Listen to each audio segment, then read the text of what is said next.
राधे राधे दोस्तों। मैं सरोज पांडे। आज अनिरुद्धाचार्य जी का जन्मदिन है और उनके जन्मदिन के अवसर पर मैं अपनी तरफ से उन दिव्य विभूति को बहुत बहुत प्रणाम करता हूँ। हमारे देश की धरती धन्य है जहाँ अनिरुद्धाचार्य जैसे संत मौजूद हैं। सबसे बड़ी खुशी की बात कि आज के दिन 27 सितंबर 1989 को उनका जन्म हुआ था। 27 सितंबर 1989। ज्योतिष के हिसाब से अगर मैं देखूं तो उनका जन्म का तारीख है 27, वो भी मंगल ग्रह है। जो उनका महीना है सितंबर, 9 नंबर, वो भी मंगल ग्रह है। और जो उनका साल है 1989, उसको आप जोड़िए, वो भी 9 आएगा, वो भी मंगल ग्रह है। यानी तीन तरफ से मंगल ग्रह का प्रभाव। और मंगल ग्रह वाले लोग बहुत ही बहादुर होते हैं, बहुत ही वीर होते हैं, बहादुर होते हैं। और अनिरुद्धाचार्य जी बहादुर हैं। अकेला वो एक ऐसा इंसान है आज के युग में जहां पर सनातन के पक्ष में, सनातन का साथ देते हुए आज वो शेर की तरह दहाड़ रहे हैं।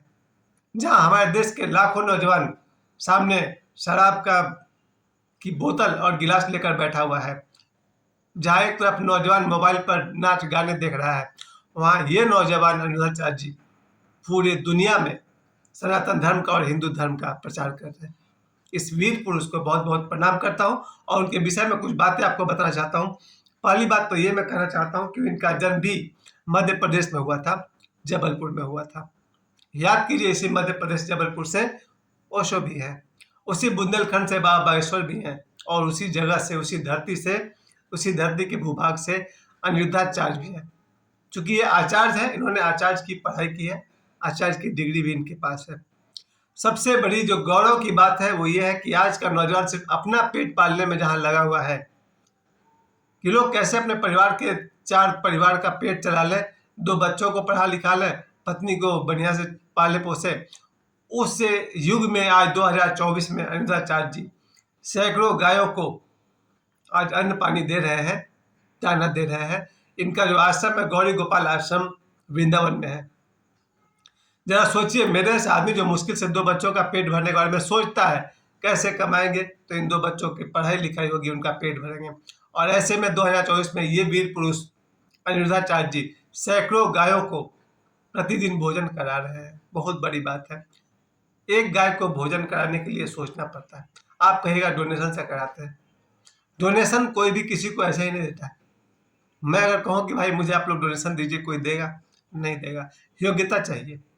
वो योग्यता है अनिरुद्धाचार्य जी में कि उनके योग्यता के कारण आज लोग उनको डोनेशन देते होंगे। इसके अलावा उनके जो वृद्धाश्रम है, जहाँ वो बूढ़े स्त्री पुरुषों को, यानी कि बूढ़े लोगों को अपने पास रखते हैं, वृद्धाश्रम में उन्हें उचित भोजन देते हैं, ये बहुत बड़ी बात है। आज के युग में करोड़ों लोग जो पाश्चात्य से प्रभावित हो गए हैं, वेस्टर्न कल्चर से प्रभावित हो गए हैं, वो क्या करते हैं कि अपने माता पिता, वो अकेले रहना चाहते हैं। या तो अपनी पत्नी को लेकर के किसी फ्लैट में चले गए, अपने बच्चों को हॉस्टल में भेज दिए, बोर्डिंग में भेज दिए, और माता पिता को वृद्धाश्रम भेज दीजिए और पति पत्नी ऐश कीजिए। अगर वो भी नहीं जमता है तो पति अलग और पत्नी कहीं अलग, पति किसी और के साथ रिलेशनशिप में और पत्नी किसी और के साथ रिलेशनशिप में। वो युग भी आ गया है 2024। ऐसे युग में ये नौजवान अनिरुद्धाचार्य जी आज सैकड़ों वृद्धाश्रम, बूढ़ों का, बूढ़ी माताओं का ध्यान रखे हुए उन्हें भोजन पानी दे रहे हैं। बहुत बड़ी बात है। सबसे बड़े गर्व का विषय तो यही मुझे लगता है कि एक आदमी हिंदू और सनातन धर्म का प्रचार कर रहा है। एक समय था जब मैं बच्चा था, 12-13 साल का जब मैं था, तो फिर मैं बॉलीवुड के एक्टर्स का दीवाना था। तब मैं अमिताभ बच्चन का फैन हुआ करता था। तब भी मेरे हृदय में देरहा बाबा के लिए बहुत बहुत सम्मान था। और बड़ा हुआ जब दिमाग में अक्षय कुमार, सुनील शेट्टी और जैकी श्रॉफ चलने लगे, बड़े बड़े एक्टर्स का धुन पकड़ा था, तब भी मेरे हृदय में 100% प्रेम ओशो के लिए था, आज भी है। और युग बदलता गया, लेकिन मेरा इन संतों के प्रति मेरा प्रेम कभी कम नहीं हुआ।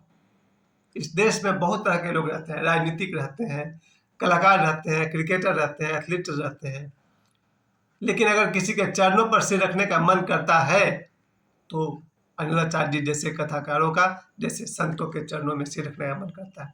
कोई कितना भी बड़ा नेता आ जाए और अगर आपको अपना सिर उसके चरणों पर रखना पड़े तो शायद आप एक आध बार सोचेंगे, लेकिन जब सामने अनिरुद्धाचार्य जी जैसे संत हों तो उनके चरणों पर सिर रखना हमारा सौभाग्य है।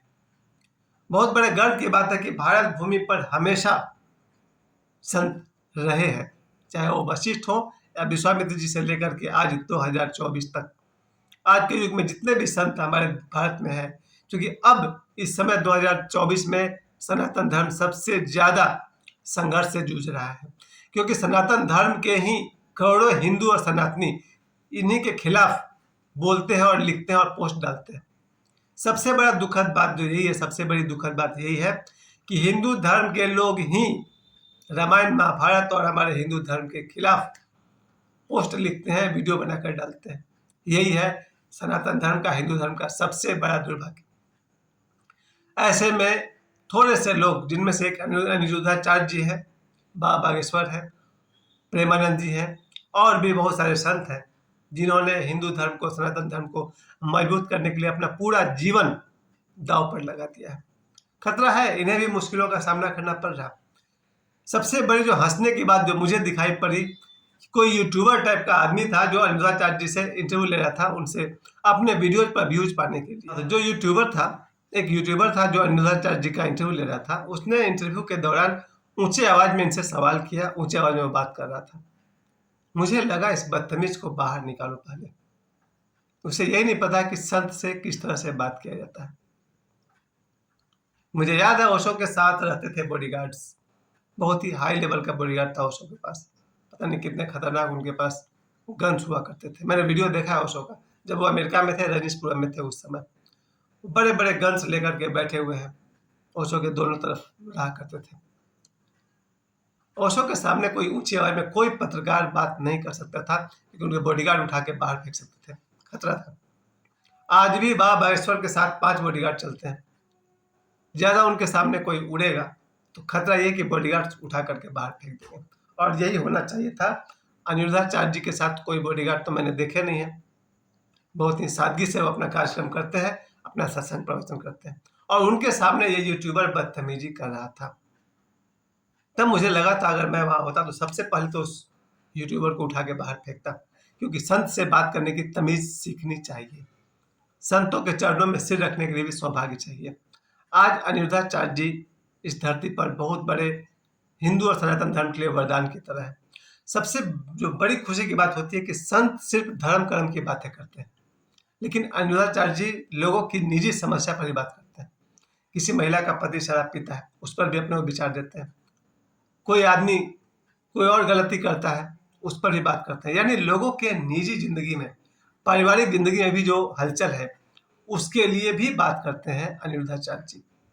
बहुत बड़ी खुशी की बात है। संत तो जनरली स्वर्ग की बात करेंगे, मोक्ष की बात करेंगे, नरक की बात करेंगे, आत्मा की बात करेंगे, 7 चक्रों की बात करेंगे, लेकिन अनिरुद्धाचार्य जी हर तरह की समस्याओं पर ही बात करते हैं। ये उनकी विनम्रता है, उनकी सरलता है। तो आज उनके जन्मदिन के अवसर पर मेरा जो सबसे बड़ा संदेश है आप सभी के लिए, वो यही है, भगवान ने चाहा तो आज से 2-3 महीना बाद उनसे मेरी मुलाकात जरूर होगी, क्योंकि अभी मैं 3 महीना पहले मैं बाबा बागेश्वर से मिलकर आया हूँ। मैंने हमेशा कहा अपने वीडियो में कि उनके दिए हुए 4-5 उपहार मेरे पास हैं जो बाबा बागेश्वर ने मुझे दिए हैं। उसी तरह से 2-3 महीना के अंदर जब मैं यहाँ से निकलना शुरू करूंगा तो मैं बहुत जल्दी मिलूंगा अनिरुद्धाचार्य जी से, और उनके साथ उनका सहयोग करने के लिए मैं उनके भीड़ में कहीं पीछे खड़ा रहूंगा, लेकिन रहूंगा। भारत की शोभा है संत, भारत की आत्मा है संत, भारत की जान है संत। हमारे देश में इस समय जितने भी संत हैं, चाहे प्रेमानंद जी हो या अनिरुद्धाचार्य हो या बाबा बागेश्वर हो, इन सभी संतों ने ही हिंदू और सनातन धर्म को बचाया है। नहीं तो पॉलिटिशियंस भी हिंदू सनातन को नुकसान ही पहुंचा रहे हैं, और सेलिब्रिटी जितने भी आपको दिखाई पड़ रहे हैं, चाहे वो कहीं के भी हो, उन सबको भी अपने पैसे कमाने से मतलब है। हिंदू धर्म सनातन धर्म को लेकर के कोई खास काम नहीं हो रहा है।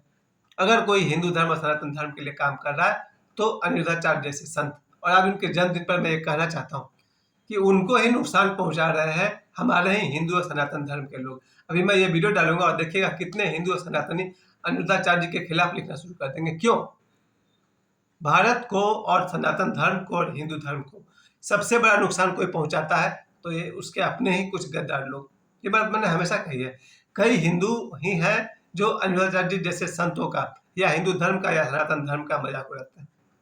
उनको यही समझ में नहीं आता है कि रामचरितमानस में जो बात लिखी गई है उसका क्या प्रतीक अर्थ है। तो खैर, मुझे शिकायत उन लोगों से ज्यादा नहीं है जो हिंदू धर्म और सनातन धर्म में रह करके हिंदू धर्म के खिलाफ लिखते हैं।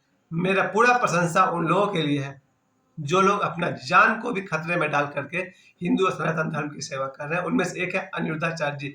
मैं तो यहाँ तक सुना था कुछ दिन पहले कि उनको भी धमकियां मिली थी कि आपके आश्रम को उड़ा देंगे या आपको मार डालेंगे, पता नहीं क्या क्या लोग बातें करते हैं। एक बात मैं समझ में नहीं आता कि अनिरुद्धाचार्य जी के साथ यूट्यूब पर भी 1,35,00,000 के आसपास उनके फॉलोअर हैं। तो कम से कम 1 करोड़ लोग भी अगर उनके साथ हैं तो बहुत बड़ी खुशी की बात है। और ये तो मैं जानता हूँ कि परमात्मा उनके साथ है, गॉड उनके साथ है।